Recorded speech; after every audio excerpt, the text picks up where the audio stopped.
graça e a paz do nosso Senhor Jesus Cristo, que morreu na cruz por nós e ressuscitou ao terceiro dia, seja sobre todos nós, amém? Quero celebrar com você o sacrifício do Senhor Jesus. Abra sua Bíblia comigo no Evangelho de Marcos, capítulo 15, a partir do verso 1.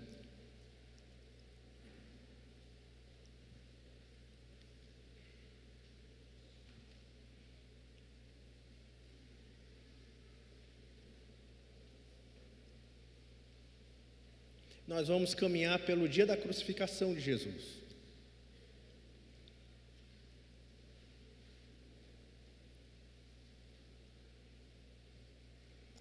E a primeira leitura que nós vamos fazer é do capítulo 1 ao verso do verso 1 ao verso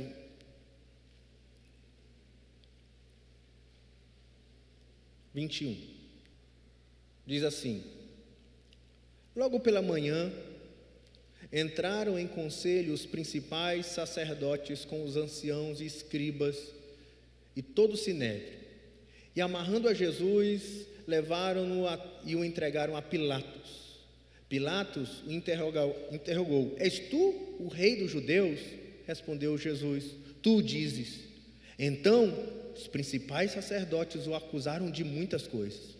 Tornou Pilatos a interrogá-lo: Nada respondes?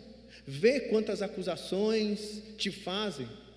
Jesus, porém, não respondeu palavra, a ponto de Pilatos muito se admirar. E por ocasião da festa, era costume soltar ao povo um dos presos, qualquer que eles pedissem. Havia um chamado Barrabás, preso com amotinadores, os quais em um tumulto haviam cometido homicídio. Vindo a multidão, começou a pedir que lhe fizessem como de costume. E Pilatos lhe respondeu dizendo: Quereis que eu vos solte o rei dos judeus? Pois ele bem percebia que por inveja os principais sacerdotes lhe o haviam entregado.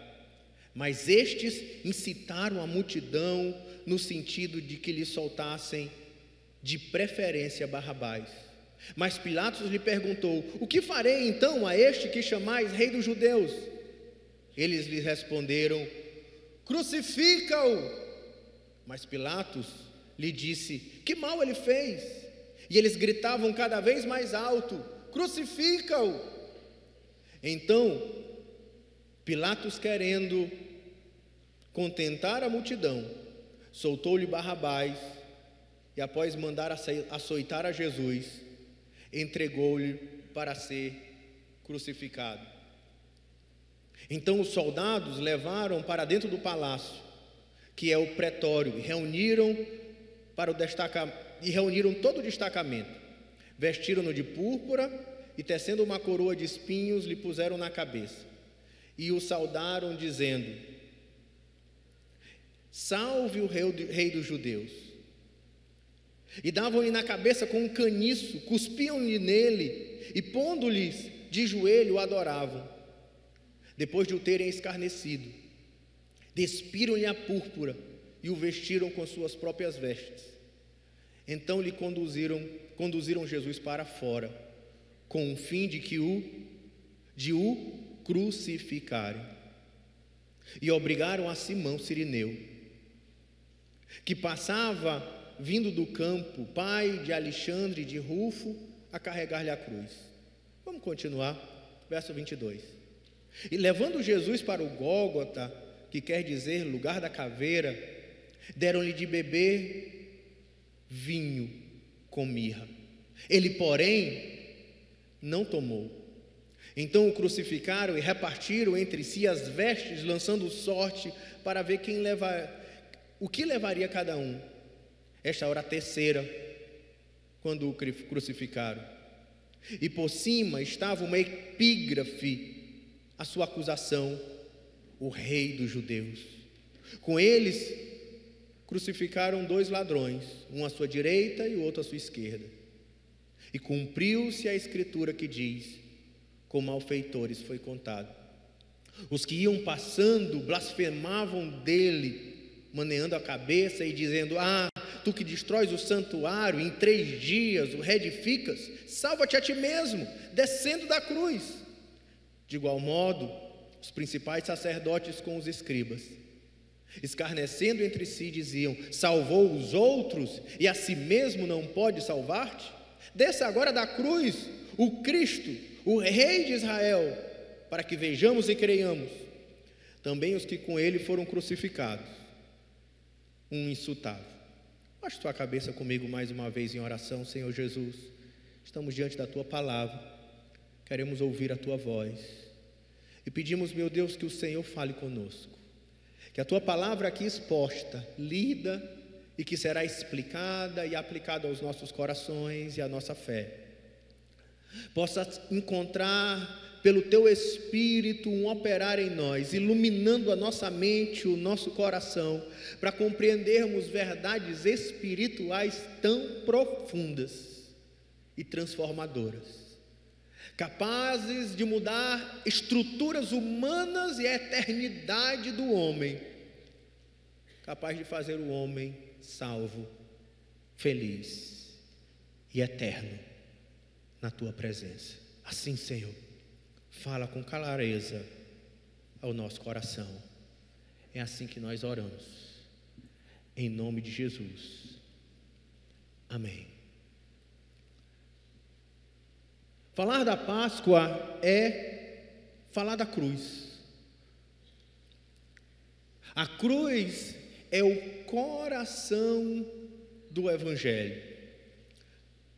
É na cruz que houve a grande batalha do Rei eterno contra o principal inimigo da humanidade, o pecado, a morte e o diabo.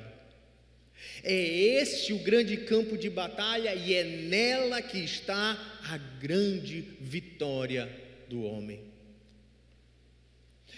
A cruz é tanto o centro do Evangelho que, por exemplo, o Evangelho que nós estamos lendo, o Evangelho de Marcos, dos seus 16 capítulos, 6 deles estão centrados em somente 7 dias na história de Jesus. A semana da paixão, os 7 dias da sua entrega, do seu sofrimento, do seu sacrifício pelos pecadores. E hoje eu quero caminhar você pelo dia da crucificação e morte de Jesus, para nós tratarmos sobre a cruz de Cristo. E nós vamos ver 3 realidades sobre a cruz de Cristo: o Rei ao lado de pecadores, o Rei que vence pela morte e o Rei que abre caminho de volta para Deus. Então nós vamos ver hoje no capítulo 15 a cruz do Rei, 3 realidades: o Rei ao lado de pecadores, o Rei que vence pela morte e o Rei que abre caminho de volta para Deus. Pois logo nessa primeira parte do capítulo 15, nós vamos falar sobre um rei que é apresentado assim para nós, os leitores do Evangelho de Marcos, assim que Marcos apresenta o Senhor Jesus no seu Evangelho. Só no capítulo 15, Jesus, o Rei dos Judeus, essa expressão é repetida por 6 vezes. Essa é a ênfase do capítulo 15. E começa com um momento onde Jesus já está diante do tribunal de Pilatos. Ele já havia sido julgado e abandonado desde o começo do capítulo 11. Ele é traído por Judas. No capítulo 14, no verso 10. Depois, ele é condenado pelos líderes de Israel, pelos sacerdotes, escribas, fariseus, e logo em seguida ele é abandonado pelos seus próprios discípulos. Um pouco mais adiante ele é abandonado até mesmo por Pedro, que o nega as 3 vezes, e agora ele está só, julgado e abandonado por todos, e ele chega na última instância do seu julgamento, quando ele vai ser julgado por Pilatos. Pilatos, o procurador romano, aquele que representa a Roma em Israel. E quando ele chega diante de Pilatos, ele passa por um julgamento e a principal acusação de Jesus era de rebelião. Jesus se apresentando como o rei dos judeus, e de fato Jesus já tinha dito isso. Por exemplo, no capítulo 14, no verso 51, ele diante do sinédrio é feito a mesma pergunta. No verso 61, ele diz: ele porém guardou silêncio e nada respondeu. Tornou a interrogá-lo o sumo sacerdote e lhe disse: és tu o Cristo, o Filho do Deus bendito? Jesus respondeu: eu sou. E vereis o Filho do Homem assentado à direita do Todo-Poderoso. É assim que vem apresentando Jesus. Ele é o Rei, o Filho de Deus, implantando o reino de Deus sobre a terra. E eles, nesse julgamento, que é um julgamento político, muito mais do que um julgamento religioso, como pode parecer, por causa de possíveis blasfemas ou heresias que Jesus estava falando. Não, era um julgamento que era feito contra pessoas que faziam mutins, rebeldes, revolucionários, que se levantavam contra Roma e contra o governo de Israel. E assim é que ele chega diante desse governo político, e diante desse tipo de sentença, diante desse tipo de condenação, a sentença era a cruz. E a cruz não era uma sentença para ladrões comuns, para o ladrão de galinha. A cruz era sentença para os rebeldes. E é assim que Jesus está sendo julgado, junto com Barrabás. Barrabás, como diz o próprio texto, ele era um homem que foi pego por causa de um motim. Barrabás era de um grupo político judaico que acreditava que a mudança e a libertação e a salvação de Israel viria por meio da guerra, viria por meio da espada, viria pelo meio da luta. E eles levantavam guerreiros, eles levantavam e treinavam homens para matar soldados romanos e retomar o reino de Israel. E estava lá então Barrabás, o chefe dessa revolução, e Jesus, o chefe de outra revolução, os dois sendo julgados por Pilatos. Eram os rebeldes fazendo motins. Mas quando ele chega diante de Pilatos para ser julgado, algumas questões precisam ser levadas em consideração. Muitas vezes, até o significado da própria cruz. Muitos de nós às vezes carregamos a cruz, olhamos para a cruz, achamos ela algo tão bonito, a gente beija a cruz, e de fato ela é o símbolo da nossa fé, mas nós não entendemos o que significa a cruz. Talvez um paralelo da cruz para os nossos dias poderia promover em nós um outro sentimento. Um paralelo talvez da cruz para esse momento seria a cadeira elétrica. Imagina você agora carregando uma cadeira elétrica no seu cordão. Um paralelo dessa cruz para os nossos dias foram as câmeras de gás feitas por Hitler para matar judeus. Quem sabe você carregando símbolos da câmara de gás do Holocausto judaico no seu cordão. É isso que simboliza essa cruz. Era o lugar onde homens eram terrivelmente assassinados por Roma, e foram milhares deles, assim, tendo a sua vida ceifada. E Jesus então, ele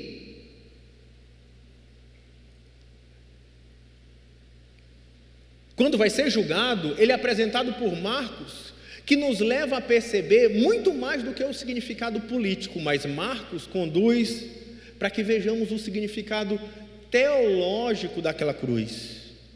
Primeiro, porque Marcos ele faz a associação nesse texto de Jesus com o rei, tanto que ele vai mostrar que muitas coisas revelam Jesus como rei.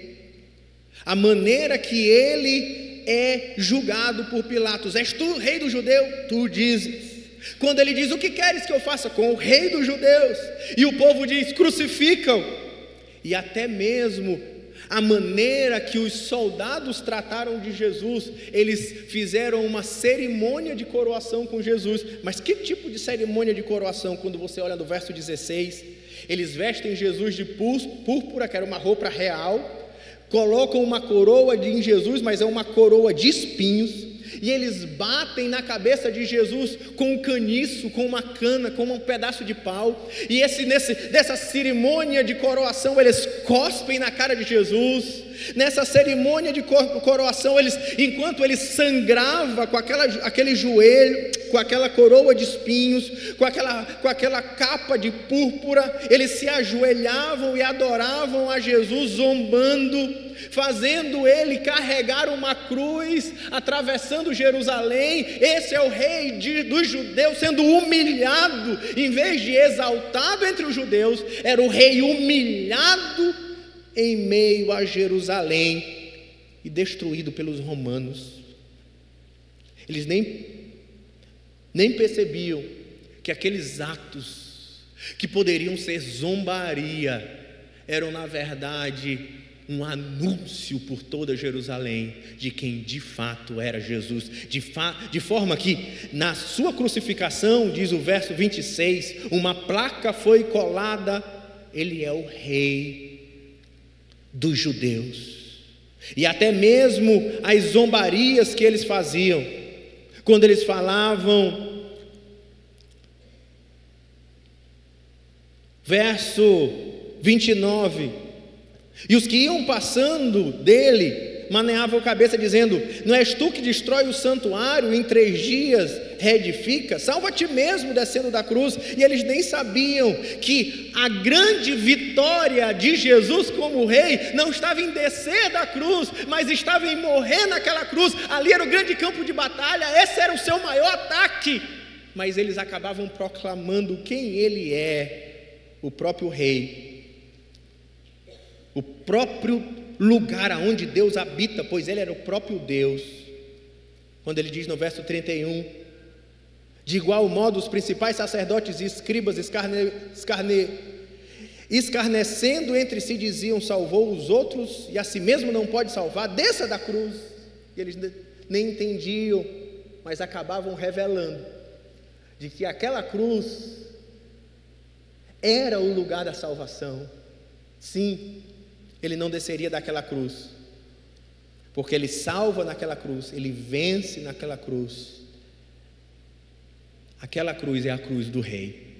Por isso, em primeiro lugar, nós estamos falando de um rei, sim, mas um rei que anda na contramão do que o mundo entende de realeza. Realeza imagina glória, poder, força, império, e em volta de si tantos súditos e um poderoso rol de príncipes e princesas na sua corte. Mas esse rei era um rei que vence pela humildade, derrota pela morte e é exaltado pelo seu sacrifício.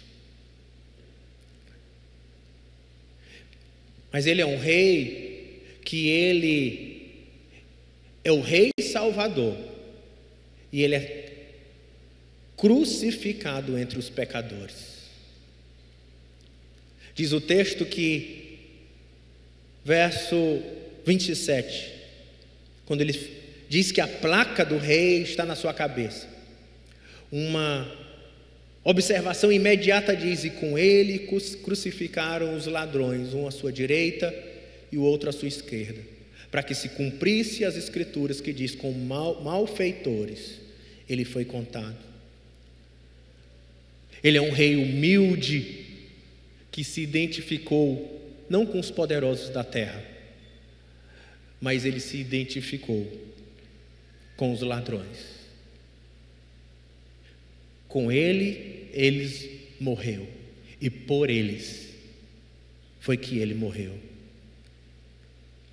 E no meio deles foi crucificado um rei crucificado entre ladrões, mostrando a conexão direta entre a sua cruz e os pecadores. Sua crucificação é feita entre dois ladrões, apresentando com clareza, ainda que seja de maneira que os romanos nem percebiam, mas Marcos percebe, é uma mensagem. Jesus se identifica com os pecadores, pois naquela cruz ele está tomando o lugar deles. E diz o texto, para que se cumprisse a profecia. E é interessante, gente, que profecia é essa?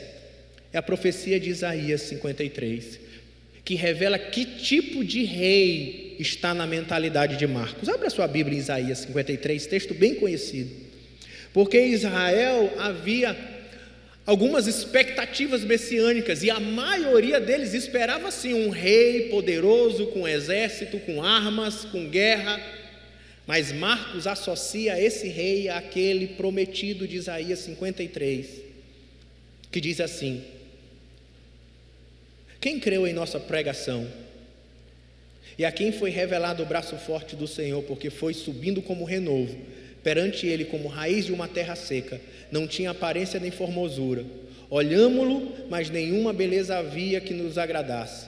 Era desprezado e o mais rejeitado entre os homens, homem de dores, o que o sabe o que é padecer. E como um entre os que os homens escondem o rosto, era desprezado e deles não fizemos caso. Certamente ele tomou sobre si as nossas enfermidades e as nossas dores levou sobre si. E nós o refutávamos por aflito, ferido de Deus e oprimido, mas ele foi transpassado por nossas transgressões, moído pelas nossas iniquidades. O castigo que nos traz a paz estava sobre ele, e pelas suas pisaduras fomos sarados. Todos nós andávamos desgarrados como ovelhas, cada um se desviava pelo caminho, mas o Senhor Jesus fez cair sobre ele a iniquidade de todos nós. Ele foi oprimido e humilhado, mas não abriu a boca. Como cordeiro levado ao matadouro, como ovelha muda perante os seus tosqueadores, ele não abriu a boca. Por juízo opressor foi arrebatado, e de sua linhagem quem dela cogitou? Porquanto foi cortado da terra dos viventes, por causa da transgressão do meu povo foi ele ferido. Designaram-lhe a sepultura com o perverso. É esse que é o texto que Marcos está citando. Mas com o rico esteve na sua morte. Arimateia ali na frente. Posto que nunca fez injustiça, nem dolo algum se achou em sua boca. Todavia o Senhor agradou moê-lo, fazendo enfermar, quando dei ele a sua alma como oferta pelo pecado. Verá sua posteridade, prolongará os seus dias, e a vontade do Senhor prosperará nas suas mãos. Fruto do penoso trabalho de sua alma, e ficará satisfeito o meu servo, o justo, com o seu conhecimento, justificará muitos, porque as iniquidades deles virá sobre si. Sim, Marcos associa a essa profecia de 800 anos antes de Jesus, da vinda do Messias, do rei dos judeus, como um servo sofredor, que assume sobre si o pecado da humanidade. Em segundo lugar, a partir do verso 33, nós vamos ver que a cruz de Cristo fala do preço pelo pecado dos homens. Se em primeiro lugar a cruz de Cristo fala de um rei ao lado de pecadores, em segundo lugar, um rei que vence pela morte. Vamos ler então, voltando para Marcos, capítulo 15, verso 33. Chegado a hora sexta, houve trevas sobre a terra até a hora nona. E a hora nona clamou Jesus em alta voz: Eloi, Eloi, lama sabachthani, que quer dizer: Deus meu, por que me desamparaste? Alguns dos que ali estavam ouvindo isso diziam: Vede, alguém chama por Elias. E um deles correu a embeber uma esponja de vinagre e, pondo-a na ponta de um caniço, deu-lhe a beber, dizendo: Deixa, vejamos se ele vem tirá-lo. Mas Jesus, dando um grande brado, expirou, e o véu do santuário rasgou em duas partes, do alto a baixo. E o centurião que estava em frente dele, vendo que assim expirava, disse-lhe: Verdadeiramente este homem era o Filho de Deus. Estavam também ali algumas mulheres, até aí, era o Filho de Deus.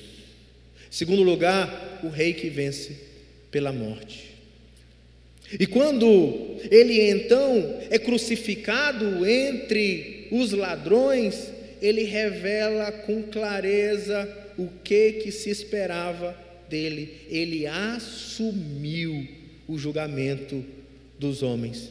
E conta o texto que quando ele estava então, era a hora nona, era 6 horas da tarde, Jesus então à beira da morte, ele grita: meu Deus, por que me desamparastes?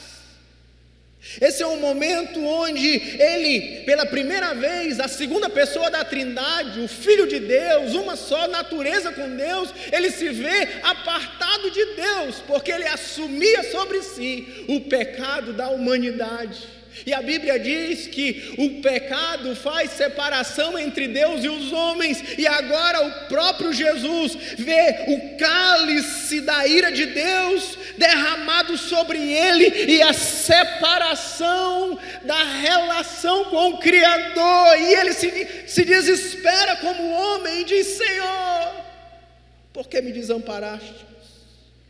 Sim, Isaías, texto que estamos lendo de profecias há 1000 anos antes, 800 anos antes, no capítulo 59, no verso 2 diz assim: Mas as vossas iniquidades fazem separação entre vós e o vosso Deus, e os vossos pecados encobrem o seu rosto de vós, para que não nos ouça.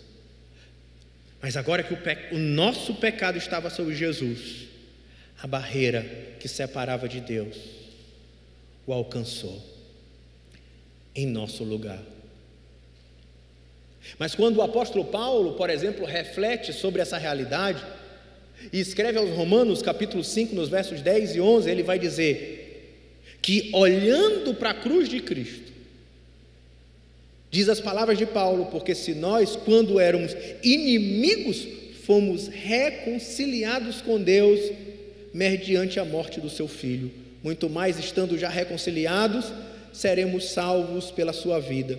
E não apenas isso, mas também nos gloriamos em Deus pelo nosso Senhor Jesus Cristo, por intermédio de quem recebemos agora a reconciliação. Sim, aquele sacrifício de Jesus que separa ele de Deus é o preço para que nós pudéssemos ser reconciliados com o Pai. Ele assume sobre ele o julgamento. Quando o apóstolo Paulo escreve aos Colossenses, no capítulo 1, no verso 21, 22, diz assim: E a vós outros, também que outrora erais estranhos e inimigos no entendimento pelas vossas obras malignas, agora porém vos reconciliou no corpo da sua carne, mediante a sua morte, para apresentar-vos perante ele santos e irrepreensíveis diante de Deus. Ele assume sobre ele a separação da humanidade com Deus. Mais do que isso, ele assume sobre ele o sofrimento causado pelo pecado. Diz o texto que eles querem colocar então mirra para Jesus beber, mas Jesus, ele se recusa recusa de beber a mirra. A mirra misturada com vinho era uma maneira, era um tipo de analgésico, e para dar uma sobrevida, para que os mortos, os crucificados não se debatessem. Mas Jesus se recusa, ele não deseja que o seu sofrimento e a sua dor fossem amenizados, porque ele sabia que ele estava lá para sofrer, porque a manifestação do amor de Deus era uma manifestação com lágrimas, com sofrimento e com dor. Sim, e o caminho da cruz é um caminho de sofrimento. E nesse caminho da cruz, eu quero te convidar a olhar o tanto que ele sofreu só nesse dia. Ele é traído, em primeiro lugar, por Judas, seu discípulo. É um discípulo seu que arma contra ele. Você vai olhar isso em capítulo 14, no verso 1, e a partir daí em diante. Você vai ver Jesus sendo abandonado por cada um dos seus.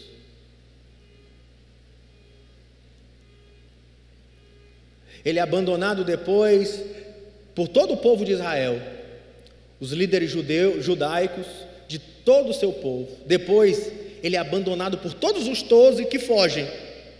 Inclusive Marcos faz menção aqui, o próprio Pedro o abandonou. Todos o abandonaram, todos o condenaram, ou todos desistiram dele.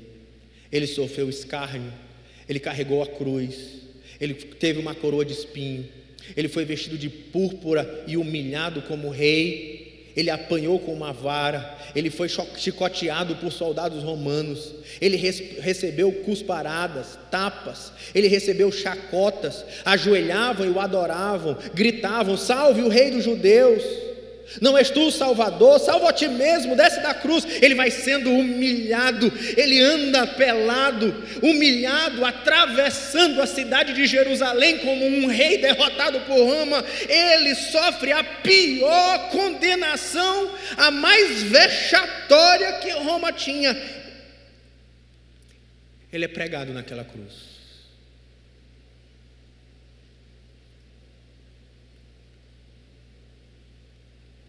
Ele assume o nosso julgamento, ele assume o nosso sofrimento. Sobretudo, ele assume a nossa morte. Quando ele levanta a sua voz e diz: está consumado. Com grande brado expirou, diz o texto de Marcos. O texto de João, ou o texto de Lucas, diz o que ele disse. Ele diz: a ti entrego o meu espírito, tetelestai, está consumado, eu cumpri a minha missão. E é interessante como o Evangelho de Marcos lida com a entrega da morte. Para que a morte de Jesus? Por que Jesus é o centro da obra do Evangelho? Vai comigo para o capítulo 14.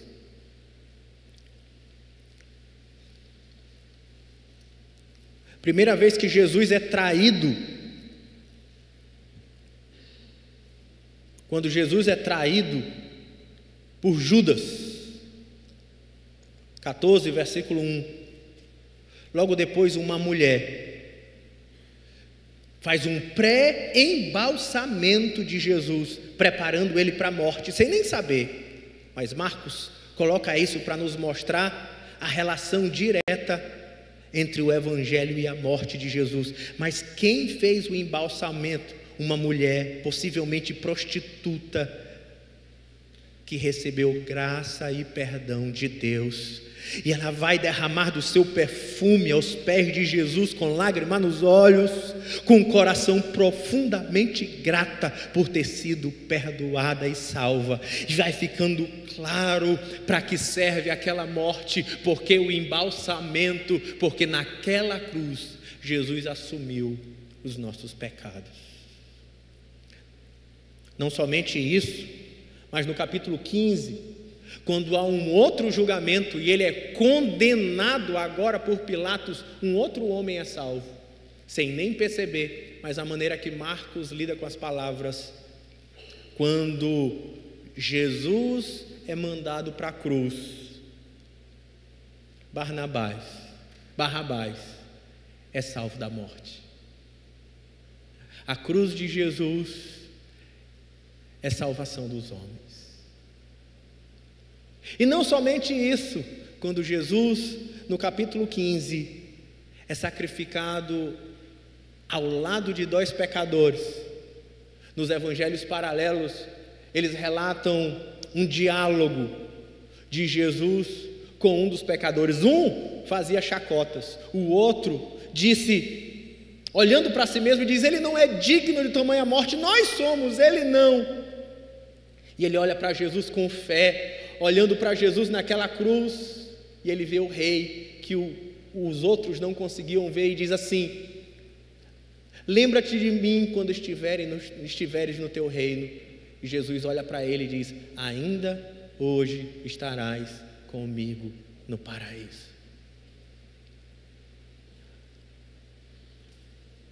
O sacrifício de Jesus está ligado à salvação dos homens da morte causada pelo pecado, da morte causada por aqueles que foram aprisionados pelo pecado, pela injustiça do mundo, da morte eterna, que nos garante salvação eterna no seu reino, para todo sempre. Assim, meus queridos irmãos, nós entendemos que a morte de Jesus, da maneira que Marcos explora, é a Páscoa. Porque ele vai então contar a história da Páscoa. Um pouco antes, quando ele vai, capítulo 14, a partir do verso 22, é assim que ele prepara para a morte. Era a Páscoa. E a Páscoa é quando a morte iria bater no Egito, e Deus dá uma palavra: pega um cordeiro, sacrifica o cordeiro, come do cordeiro, e do sangue do cordeiro passa no umbral das portas, e quando o anjo da morte vier trazer condenação sobre o pecado do Egito, quem tiver comido da carne do cordeiro, e quem estiver nos umbrais da sua porta, manchado com o sangue do cordeiro, será livre do toque do anjo da morte. Jesus então associa a sua cruz, dizendo: esse é o meu corpo, que é dado por vós. Esse é o meu sangue, que é dado em favor de vocês. É símbolo de uma nova aliança. Ele diz: essa é a Páscoa. Enquanto vocês celebram o comer de uma Páscoa que simboliza a salvação do povo de Israel da morte, Jesus diz: eu sou aquele cordeiro. Ele só apontava para mim. Eu sou a verdadeira salvação. O meu corpo é o verdadeiro sacrifício. O meu sangue é o verdadeiro preço. Eu sou a expiação dos pecados de todos os homens. Como diz o apóstolo Paulo pensando sobre isso, Romanos capítulo 3, no verso 22, diz: não há distinção, pois todos pecaram, todos, eu e você, estão destituídos da glória de Deus, sendo justificados gratuitamente pela sua graça, por meio da redenção que há em Cristo Jesus. Deus o ofereceu como sacrifício pela propiciação mediante a fé, pelo seu sangue, demonstrando sua justiça. Em sua tolerância havia deixado impunes os pecados anteriormente cometidos, mas no presente demonstrou sua justiça, a fim de ser justo e justificador daqueles que têm fé. Sim, diz o verso 25, ele ofereceu como sacrifício, como preço, pelo seu sangue. E aquela cruz, então, é a maior expressão de amor que o homem já viu. Naquela cruz, ele sendo entregue por mim e por você, ele está dizendo: eu te amo. E assim que a igreja entendeu o amor de Deus, e que o amor de Deus foi revelado a nós, ao ponto que o apóstolo João relata as palavras de Jesus em João 15:13, diz assim: ninguém tem maior amor do que esse, de dar a alguém a própria vida em favor dos seus amigos. Romanos capítulo 5, no verso 6 em diante diz: porque Cristo, quando nós éramos fracos, morreu em seu tempo pelos ímpios. Dificilmente alguém morreria por um justo, pois poderia ser que pelo bom até que alguém se inibe a morrer. Mas Deus prova o seu amor para conosco, pelo fato de ter Cristo morrido por nós, sendo nós ainda pecadores. Logo, muito mais agora, sendo justificados pelo sangue, seremos salvos da ira de Deus. E por fim, quando chega no final desse texto, diz que o véu foi rasgado de cima a baixo. Assim que Jesus expirou, diz o verso 38, e o véu do santuário rasgou em duas partes, do alto a baixo. E por isso, em terceiro lugar, o rei abre um caminho de volta para Deus. Deixa eu te explicar. Em Jerusalém havia um templo. E na teologia de Israel, dada pela lei, Deus habitava dentro daquele templo. E havia um lugar específico onde estava a presença de Deus, que se chamava... como chamava? Santo dos Santos, onde estava a Arca da Aliança. E ele era vedado por um grosso véu, e somente poderia entrar na presença de Deus o sumo sacerdote uma vez por ano, e ele ia cheio de sinos e uma corda amarrado no pé, porque se ele entrasse de maneira indigna, ele poderia ser fulminado na presença de Deus, e era um lugar de temor. Ele ia colocando fumaça, para que ele não visse a face de Deus, por meio de um incenso, para sacrificar um cordeiro em sacrifício pelo pecado de todo Israel. Mas Jesus diz que quando ele foi sacrificado como o cordeiro expiatório, para pagar o preço pelo pecado dos homens, aquele véu que separava a presença de Deus dos homens foi rasgado de cima a baixo. E nós podemos entrar agora por fé, por meio de Jesus, com intrepidez na presença de Deus. Porque nós temos um livre acesso. Posso entrar com intrepidez, como diz o livro de Hebreus, na presença de Deus, porque Deus foi morto para nos conduzir de volta a Deus. Ele é o caminho, a verdade e a vida. Ninguém vai ao Pai se não for por Jesus. A morte de Jesus é a ponte que nos liga a Deus. Não há outro caminho. Os nossos pecados nos afastam de Deus. A barreira de Isaías 59, Jesus destruiu a barreira, para que por meio dele possamos ser reconciliados pela graça. Não é mérito seu, não é porque eu sou especial, você é especial. O mérito é todo de Jesus naquela cruz, e não há mediadores. Eu, como pastor, não sou mediador entre você e Deus, eu sou um irmão como você, porque 2 Timóteo 2,5 diz: só há um mediador entre Deus e os homens, Jesus Cristo, homem. E quando ele então nos reconcilia com a presença de Deus, eu posso agora ser amigo de Deus, andar com Deus por meio de Jesus. Não estou mais distante, mas fui aceito, amado, escolhido, atraído, quando ele se revelou para você e para mim. Mas ele não fez para os santos, ele fez para os pecadores. Ele morreu por mulheres como aquela pecadora arrependida, pecadores como Barrabás ou até mesmo como ladrões, arrependidos que olharam para ele com fé. Ou como esse soldado romano, o último verso dessa manhã, que olha para Jesus, diz o verso 39, o centurião que estava na frente dele, vendo que assim expirava, disse: verdadeiramente este homem é o Filho de Deus. E agora, alguém no meio de toda aquela morte, juízo e abandono, reconhece quem é Jesus. Mas quem é esse homem?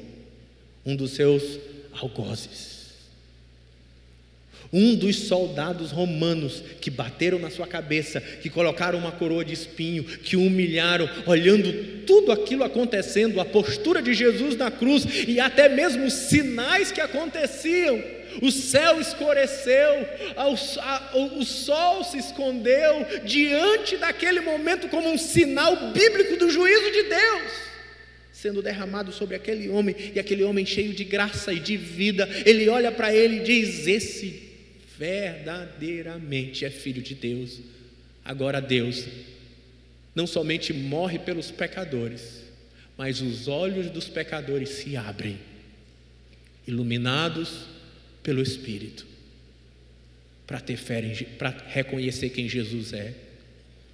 E sim, sabe por que eu digo que é pelo Espírito?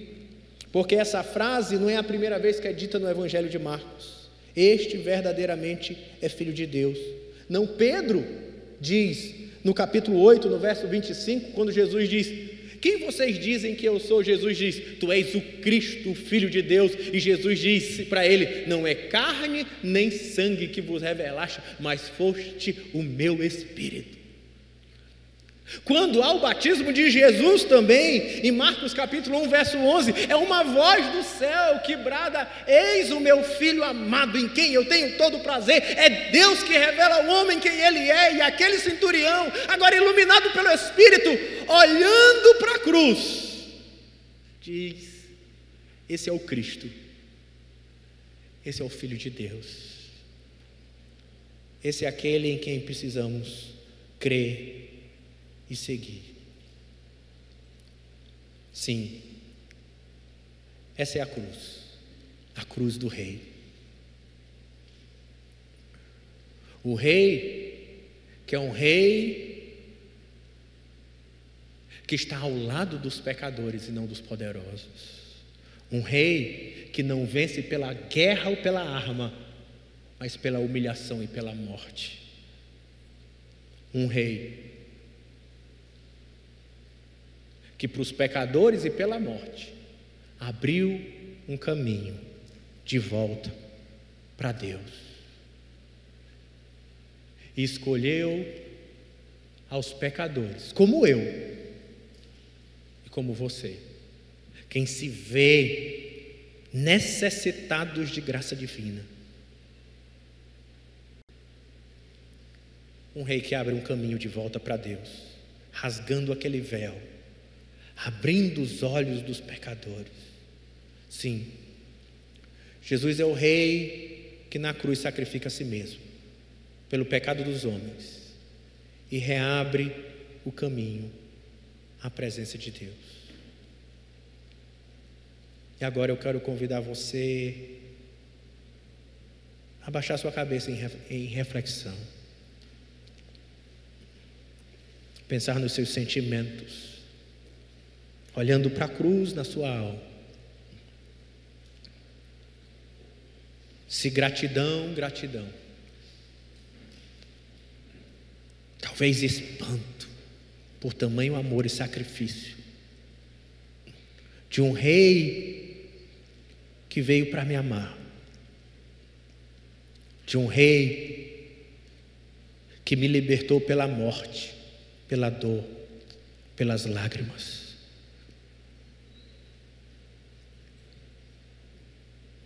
De um Deus que a sua entrega e seu sacrifício me produz espanto, maravilhamento.